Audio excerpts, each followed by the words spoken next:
सारे YouTube family से राधे राधे। आइए हम लोग आज फिर शिव गुरु भजन सुन रहे हैं। गाना अच्छा लगेगा तो लाइक कमेंट शेयर जरूर करिएगा।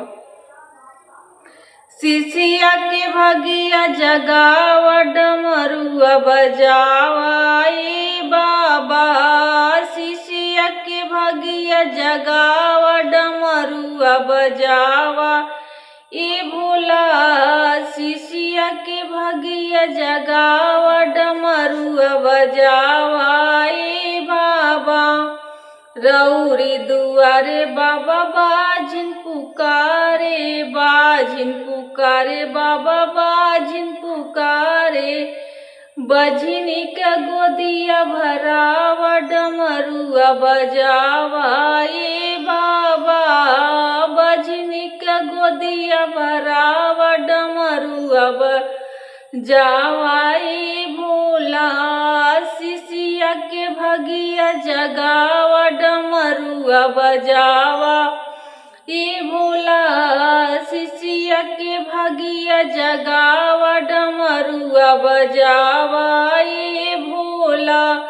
रौरी दुआरे बाबा अन्हारा पुकारे, रौरी दुआरे बाबा अन्हारा पुकारे। अन्हारा पुकारे बाबा अन्हारा पुकारे। अन्हारा के रहिया देखावा डमरुआ बजावा ए बाबा। अन्हारा के रहिया देखावा डमरुआ बजावा ए भोला। शिशिया के भगिया जगावा डमरुआ बजावा ए भोला।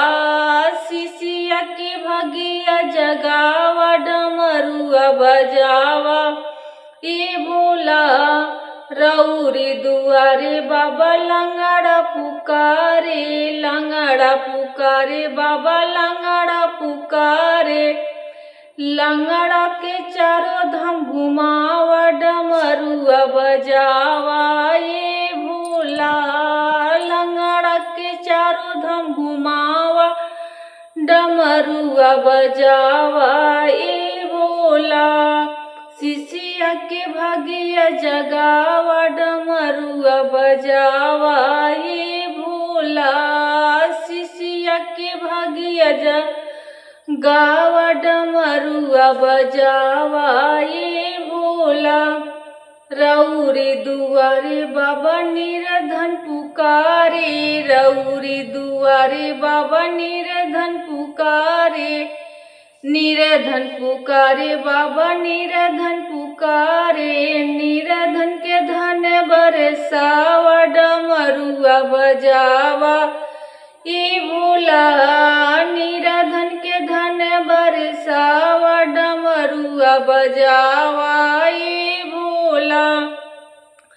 निर्धन के धन बरसावा डमरुआ बजावा ए भोला। शिशिया के भगिया जगावा डमरुआ बजावा ए भोला। शिशिया के भगिया जगावा डमरुआ बजावा ए भोला। रौरे दुआरे शिशिया चर्चा करावे, रौरी दुआरे शिशिया चर्चा करावे।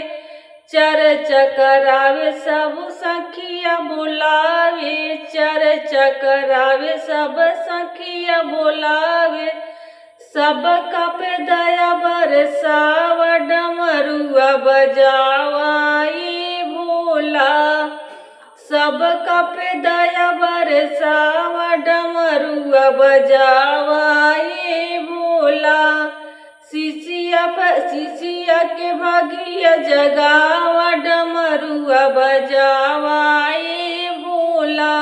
डमरुआ बजावा ए भोला, डमरुआ बजावा ए भोला। शिशिया के भगिया जगावा डमरुआ बजावा ए भोला।